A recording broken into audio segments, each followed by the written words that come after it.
ఇటీవల అమరావతిలో వచ్చిన వరదలతో ఏపీకి పెట్టుబడులు వెళ్లేటువంటి పరిస్థితి లేదు. వరదలతో ఏపీలో పెట్టుబడులు పెట్టేవారికి భయం పట్టుకుంది. ఏపీలో చంద్రబాబు అధికారం చేపట్టగానే రియల్ ఎస్టేట్ అమరావతికి పోతుంది అనే ప్రచారం మాత్రమే హైదరాబాద్ లో రియల్ ఎస్టేట్ పడిపోలేదు. హైదరాబాద్, బెంగళూరుకి పెట్టుబడిదారులు వస్తున్నారు అని తెలంగాణ మంత్రి పొంగులేటి శ్రీనివాసరెడ్డి ఇటీవల చేసిన వ్యాఖ్యలు హైదరాబాద్ లో రియల్ ఎస్టేట్ పెట్టుబడులు తగ్గుతున్నాయని, అందుకు కాంగ్రెస్ ప్రభుత్వ పోకడలే కారణమని బీఆర్ఎస్ విమర్శలు చేస్తోంది. ఏపీలో అమరావతి పనులు మళ్లీ ప్రారంభం అయ్యాయి. ఈ నేపథ్యంలో మంత్రి పొంగులేటి శ్రీనివాసరెడ్డి అమరావతిపై హాట్ కామెంట్స్ చేశారు. ఏపీలో కూటమి సర్కార్ ఏర్పడడంతో అమరావతికి మళ్లీ ఊతం లభించింది. గత 5 ఏళ్లుగా అభివృద్ధికి నోచుకొని రాజధాని ప్రాజెక్టు మళ్లీ పట్టాలెక్కింది. రాజధాని కోసం వేల ఎకరాలు ఇచ్చిన రైతులు అమరావతి ప్రజల్లో కొత్త ఆశలు చిగురించింది. ఇది కొంతవరకు వాస్తవమే. అయితే రాత్రికి రాత్రే మారిపోయి పెట్టుబడులదారులు క్యూ కట్టే పరిస్థితులు అమరావతిలో లేవనే చెప్పాలి. కూటమి ప్రభుత్వం రాగానే అమరావతిపై దృష్టి పెట్టి మొదటిగా జంగిల్ క్లియరెన్స్ చేపట్టింది. దీంతో రియల్ ఎస్టేట్ వ్యాపారులకు ఒక సంకేతం పంపింది. సిఆర్టీఏను రంగంలోకి దింపి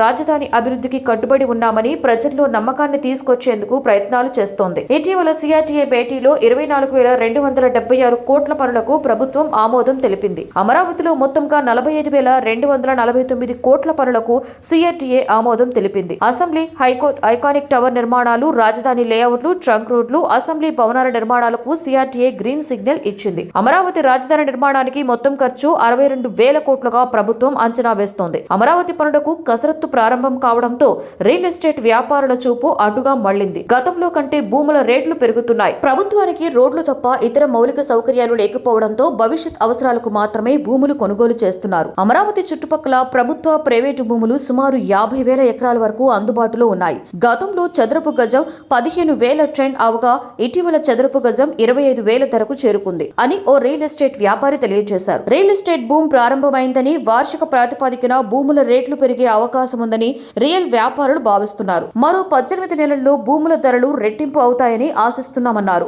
రాష్ట్ర ప్రభుత్వం ఇప్పటికే అసంతృప్తిగా ఉన్నటువంటి కొన్ని భవనాల పనులు ప్రారంభించిందని, వీటిలో 80% వరకు పనులు పూర్తయ్యాయని, బ్యూరోక్రాట్లు, శాసనసభ్యులు, న్యాయమూర్తుల నివాస గృహాలు ఉన్నాయని సిఆర్టీఏ అధికారులు పేర్కొన్నారు.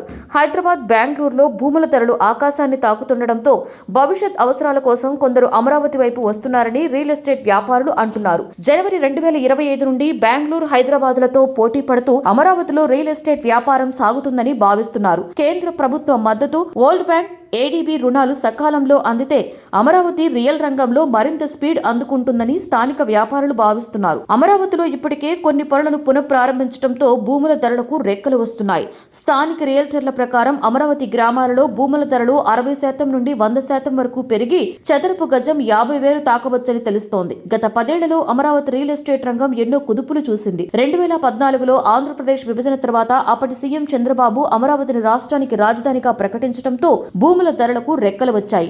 217 చదరపు కిలోమీటర్ల విస్తీర్ణంలో రియల్ ఎస్టేట్ రంగంపై ఎన్నో ఊహాగానాలు వచ్చాయి. అయితే 2019లో వైసీపీ అధికారంలోకి రావడం, వైఎస్ జగన్ 3 రాజధానుల ప్రతిపాదనతో అమరావతి ధరలు అమాంతం తగ్గిపోయాయి. అమరావతిలో 2019లో చదరపు గజానికి 25,000 నుండి 40,000 వరకు ఉండగా, జగన్ ప్రభుత్వ హయాంలో వీటి ధరలు 9,000 నుండి 18,000కు పడిపోయాయని ఓ రియాల్టీ వ్యాపారి అన్నారు. మళ్లీ టీడీపీ అధికారంలోకి రావడంతో అమరావతి భూముల ధరలు పెరుగుతున్నాయి. మొత్తం 29 గ్రామాలలో ఎకరానికి 3 కోట్ల నుండి 6 కోట్ల వరకు ధరలు పెరిగాయని వ్యాపారులు అంటున్నారు. భూముల ధరలు భారీగా పెరగడంతో అమరావతిపై పెట్టుబడిదారులకు ఆసక్తి ఉందని తెలుస్తోంది. వెలగపూడి, కొండపాలెం, విఐటి, ఎస్ఆర్ఎం వంటి విద్యా సంస్థలకు సమీపంలోని ప్రాంతాలలో వాణిజ్య నివాస ప్రాజెక్టుల ధరలు భారీగా పెరుగుతున్నాయని స్థానిక డెవలపర్స్ చెప్తున్నారు. అమరావతి నిర్మాణానికి ప్రభుత్వం సానుకూలంగా ఉండడంతో హైదరాబాద్ లోని రియల్ ఎస్టేట్ వ్యాపారులు, పెట్టుబడిదారులు ఏపీకి తిరిగి వచ్చేందుకు ఆసక్తి చూపుతున్నారని, రాబోయే కొన్నేళ్లలో ఈ ప్రాంతంలో ఆశాజనక ప్రాజెక్టులు వచ్చే అవకాశం ఉందని అమరావతి రియల్ వ్యాపారులు అంటున్నారు. అమరావతి రియల్ ఎస్టేట్ ప్రభావం హైదరాబాద్ మీద పడుతుంది అనే ఆలోచనలో తెలంగాణ మంత్రి పొంగులేటి నెగిటివ్ కామెంట్స్ చేసి ఉంటారని కొందరు వ్యాపారులు అంటున్నారు. ఇటీవల హైదరాబాద్ లో కూడా వరద పరిస్థితులు కనిపిస్తున్నాయని, చెన్నై, బెంగళూరులో సైతం వర్షాల వల్ల చాలా ప్రాంతాలు నీట మునుగుతున్నాయని చెబుతున్నారు. పొంగులేటి వ్యాఖ్యలను రాజకీయ కోణంలోనే చూడాలని టీడీపీ నేతలు అంటున్నారు. బీఆర్ఎస్ విమర్శలను తిప్పికొట్టేందుకు పొంగులేటి అమరావతి ప్రస్తావన తెచ్చి ఉంటారని భావిస్తున్నారు. అమరావతితో పాటుగా సాగర్ నగరం, విశాఖలో కూడా పెట్టుబడులకు మంచి అవకాశాలు ఉన్నాయి అని అంటున్నారు. ప్రభాత సూర్యుడు జాతీయ తెలుగు దినపత్రిక. ప్రతి అక్షరం నిజం వైపు. నిజం దాగదు, వార్త ఆగదు.